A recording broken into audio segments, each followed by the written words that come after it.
Isang mapagpalang araw na naman dyan sa aking mga tagapagsubaybay at mga viewers sa video ito. Kung ngayon ka lang napadaan sa munting channel ko, ay welcome kayo dito. Sana gawin mo ng tambayan ng channel ko para sa mga kakaibang mga kwento at mga kaalaman. Yung dagat, stories left untold and ruthless struggle YouTube channel.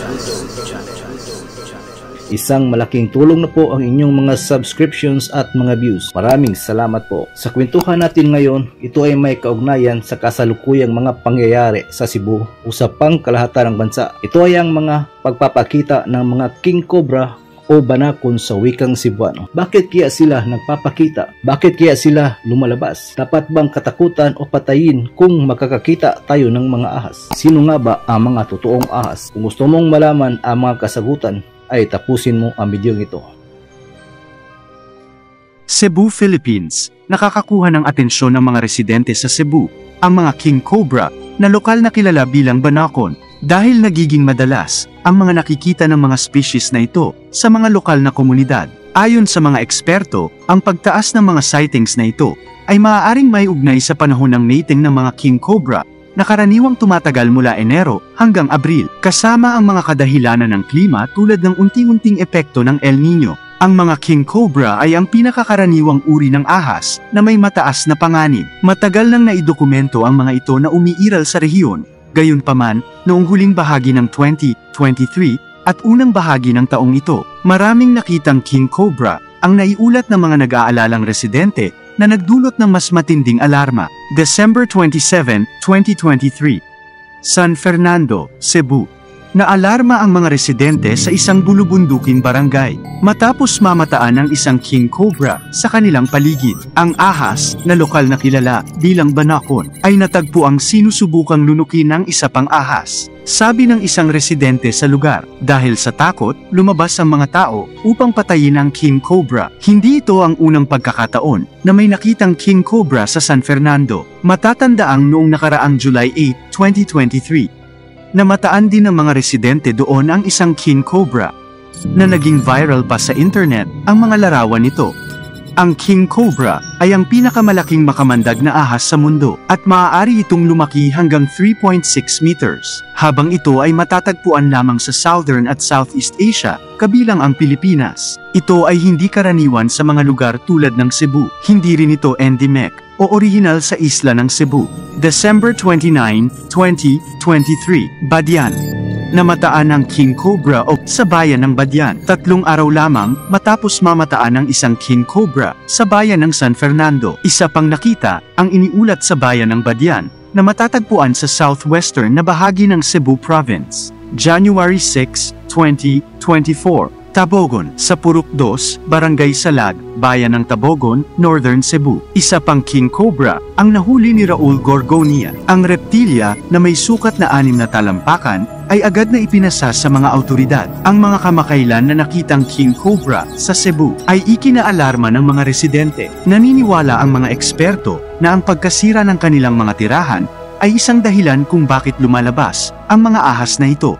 January 26, 2024, Busay, Cebu City. 2 King Cobra ang nakita ng mga residente ng Roosevelt, barangay ng Busay. Nagulat ang isang residente nang makita ang 2 cobra sa kahabaan ng kalsada. Nakita ang mga reptilya na naobserbahang nagsagawa ng kanilang meeting sa Roosevelt Road, bandang alas 3 ng hapon. January 30, Babayongan. Nakipag-ugnayan ng CPPO ang pamilya ng isang 64 years old na magsasaka na natagpuang patay sa barangay Babayongan, bayan ng Dalaguete, Cebu. May mga ulat na ang nasawi na si Maximo Milan ay nakagat ng cobra nang matagpuang wala ng buhay sa isang madamong lugar. Hinihinalang nakagat ng ahas ang magsasaka dahil sa mga marka ng kagat sa kanyang binti. Ayon sa pamilya, pinastol ng magsasaka ang kanyang mga kambing bandang alas 6 ng umaga, ngunit hindi na ito nakabalik mula noon. February 5, Bag-Akay.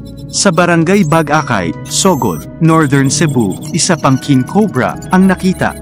Isang miyembro ng Philippine Snake ID page ang nagbahagi ng larawan ng isang namatay na cobra na humihingi ng tulong sa publiko sa pagtukoy sa ahas na nakita sa Sogod. February 8, Medya 11, Toledo City. Sa isang post sa social media, ang dalawang cobra ay nakita at pinatay ng mga residente sa takot na baka makagat ng mga ito ang kanilang mga anak. Ito ay iniwan na nakabitin sa isang bakod na nakatali ang ulo. Ayon sa netizen, nakita ng kanilang mga kapitbahay ang pares bandang 3:00 ng hapon. Ang mga ahas ay sinasabing na ikot-ikot sa isa't isa habang dumadausdos sa kakahuyan. Sabi ng mga residente, hinampas nila ng kahoy hanggang sa mamatay. February 8, Bayran, Asturias. Sa Facebook post ng CDN Digital Cebu, ilang residente ang nagulat ng nakitang king cobras sa Barangay Media 11 sa Toledo City at San Isidro, bayan ng Asturias sa parehong araw. February 10. Gindulman, Barangay Patag, Naga City, Cebu.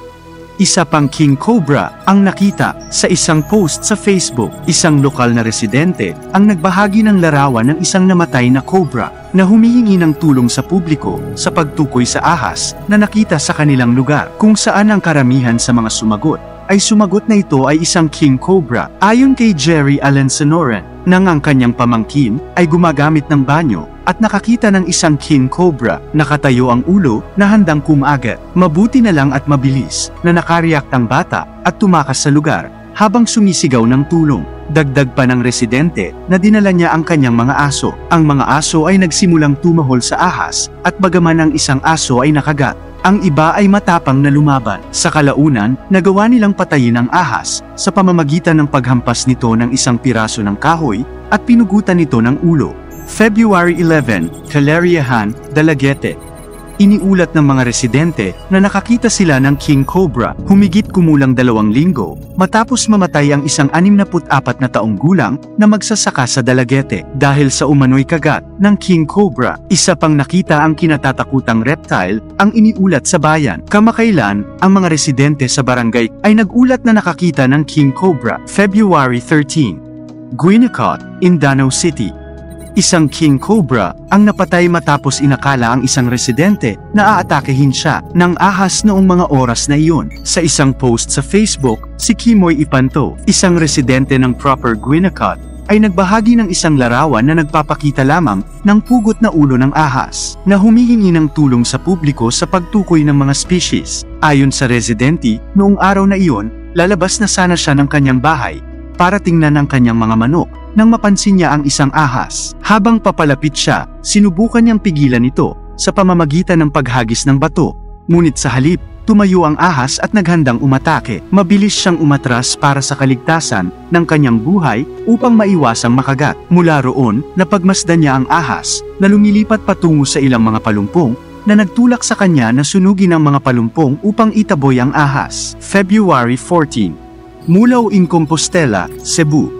Isa pang king cobra ang nakita at napatay. Sa ulat ng isang residente ng Compostela, dakong 1:00 ng hapon, nang mamataan ng mga estudyante ang cobra dahil sa pag-aalala sa kaligtasan ng ibang mga residente na maaaring tumawid sa parehong ruta. Nagpasya ang residente na patayin ito upang maiwasan ang anumang karagdagang panganib. February 21, Sirao, Cebu City. Hinimok ng mga residente ang Cebu City Government na mabilis na gumawa ng mga paraan upang gamutin ang mga nakagat ng ahas sa bawat barangay. Kasunod ng madalas na pagkakita ng mga king cobra sa lungsod, ibinahagi ng isang punong tanod ng Sitio Langod sa Barangay Sirao, Cebu City, ang kanyang pag-aalala. Matapos makita ang 2 king cobra sa kanilang lugar, 8:30 ng umaga, nasa kanilang tindahan ng motor and isang residente, kasama ang isang technician nang sabihin sa kanila ng isang kapitbahay ang tungkol sa isang ahas sa malapit. Hinanap nila ito at hinikayat na lumabas. Nang lumitaw ito at nagpakita ng mga palatandaan ng pagiging isang king cobra sa pamamagitan ng pagkalat ng talukbong nito, kinailangan nilang patayin ito ng isang piraso ng kahoy upang maprotektahan ang kanilang sarili. Kasunod ng hindi pangkaraniwang enkwentro na ito, pinayuhan ng mga opisyal ng barangay ang mga residente na linisin ang mga palumpong at iba pang taguan ng mga kinatatakutang reptile sa kanilang mga tahanan upang maiwasan ang mga katulad na insidente. February 24. Bulungan, Toledo City. Ang mga residente ng isang barangay sa Western Cebu Province ay nananawagan para sa pagkakaroon ng snakebite treatment sa bawat barangay. Ito ay matapos makita at mapatay ang dalawa pang king cobra na mataan sila malapit sa kalsada na nagsagawa ng kanilang mating season. March 7. Ubugan, Asturias. Isang malaking king cobra ang nakita at napatay sa barangay Ubugan, Asturias, isang bayan sa Northern Cebu. Sa isang Facebook post noong March 6, ibinahagi ng residente ang larawan ng isang namatay na cobra. Paano makilala ang isang king cobra? Ayon sa isang naunang ulat, batay sa datos mula sa Encyclopedia Britannica, ang isang king cobra ay maaaring makilala sa iba pang malalaking ahas sa pamamagitan ng 11 kaliskis sa ulo nito o ang 11 scales on its head. Bakit nga ba lumalabas ang mga ahas o king cobra? Mga sagot, dahil inuokupa na ng mga tao ang kanilang mga habitat, kaya't napilitan silang maghanap ng ibang lugar. Isang dahilan rin ay ang kanilang mating season na nangyayari sa buwan ng January to April. Lumalabas nga ba ang mga ahas o mga king cobra? Ang sagot ay normal lang talaga na lumalabas sila upang maghanap ng pagkain. Ngunit sa panahong ito ay napadali na lang ang mga kaganapan dahil sa social media platform, kaya nakakuha sila ng mga maraming atensyon sa social media. Nangangagat nga ba ang mga ahas o mga king cobra? Siyempre, nangangagat sila. Nangangagat lang sila pag inuunahan kapag nakaramdam sila ng panganib. Nangangagat sila as their last line of defense o ang kanilang huling depensa sa sarili na normal lang sa mga hayop. At lagi nating tatandaan na ang mga hayop tulad ng mga ahas ay sa harap lang mangangagat at hindi sila mangangagat patalikod. Ang ating iingatan ay ang mga tao na para na ring mga hayop. Aka hindi mo na malayan, inaahas ka na at kakagatin ka sa likuran o kinagat ka na habang patalikod. Hanggang dito na lang muna tayo. At kung gusto mo ang mga content na katulad nito ay huwag mahiyang mag-subscribe, like, share at i-comment mo lang ang inyong opinions. Dito lang yan sa Yung Dagat Stories Left Untold in a Ruthless Struggle YouTube channel. maraming salamat po.